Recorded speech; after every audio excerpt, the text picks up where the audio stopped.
आइए दोस्त, हम लोग जानते हैं कि जब कोबरा किसी मनुष्य को काटता है तो वह मनुष्य को किस प्रकार से प्रभावित करता है और किस प्रकार लोग जहर के कारण मर भी जाते हैं, उन पर डिटेल्स हम जानकारी देंगे इस वीडियो में।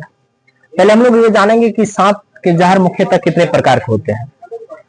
मुख्यतः सांप के जहर 3 प्रकार का होता है। पहला जहर जो होता है हेमोटॉक्सिक होता है। यह जहर रक्त प्रणाली को प्रभावित करता है।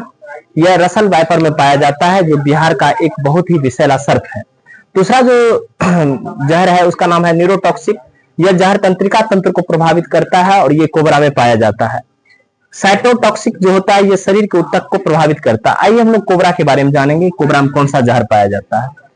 कोबरा में जो जहर पाया जाता है वह न्यूरोटॉक्सिन जहर होता है। ठीक, जब किसी मनुष्य को यह काटता है, डंक मारता है, तो रक्त प्रणाली के द्वारा ये न्यूरोटॉक्सिन जहर पूरे शरीर में फैल जाता है। न्यूरोटॉक्सिन जहर के अंदर में जो एक प्रकार केमिकल होता है, उस केमिकल का नाम अल्फा बेंगाटॉक्सिन और बीटा बेंगाटॉक्सिन होता है। ठीक, और ये दोनों क्या कार्य करता है, इनकी विवेचना हम यहाँ पर करेंगे। ये जहर हमें किस प्रकार से प्रभावित करता है, इस कंसेप्ट से क्लियर हो जाएगा। आइए हम लोग जानते हैं न्यूरो मस्कुलर जंक्शन के बारे में कुछ जानकारी प्राप्त करते हैं। देखिए, न्यूरो मस्कुलर जंक्शन क्या होता है? जहां न्यूरॉन और मसल्स आपस में जुड़ा रहता है, उस बिंदु को हम लोग न्यूरो मस्कुलर जंक्शन कहते हैं। न्यूरॉन जो है मसल्स को कोई कार्य करने का जो आदेश देता है, वो एक प्रकार का केमिकल इस मसल्स पर रिलीज करता है। उस केमिकल का नाम रहता है एसिटाइलकोलिन। वो रिलीज करता है तो इसके बाद मसल्स अपना कार्य करता है। हम लोग जो सांस लेते हैं, इस सांस लेने की प्रक्रिया में क्या होता है कि डायफ्राम जब नीचे आता है तो हम लोग सांस लेते हैं, और जब डायफ्राम ऊपर जाता है तो हम लोग सांस छोड़ते हैं। इसमें रिब्स का भी काफी मतलब क्रियाएं होती है, मदद होता है सांस लेने में। तो मुख्यतः डायफ्राम ये क्रिया, सांस लेने की क्रिया को करवाता है।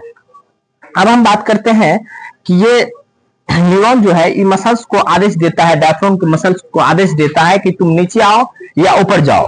तो एसिटाइलकोलिन जो है रिलीज करता है मसल्स पर।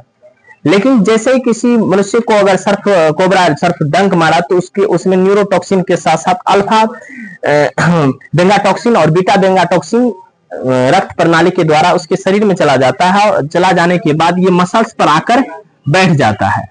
तो जैसे ही ये न्यूरॉन एसिटाइलकोलिन को रिलीज करता है तो ये इसको इसमें टच होने नहीं देता है, जिसके कारण ये मसल शिथिल हो जाता है।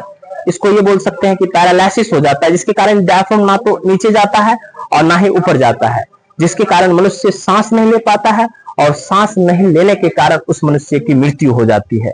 इस प्रकार का वीडियो अगर आप देखना चाहते हैं, समझना चाहते हैं, तो हमारे चैनल को सब्सक्राइब और लाइक अवश्य करें।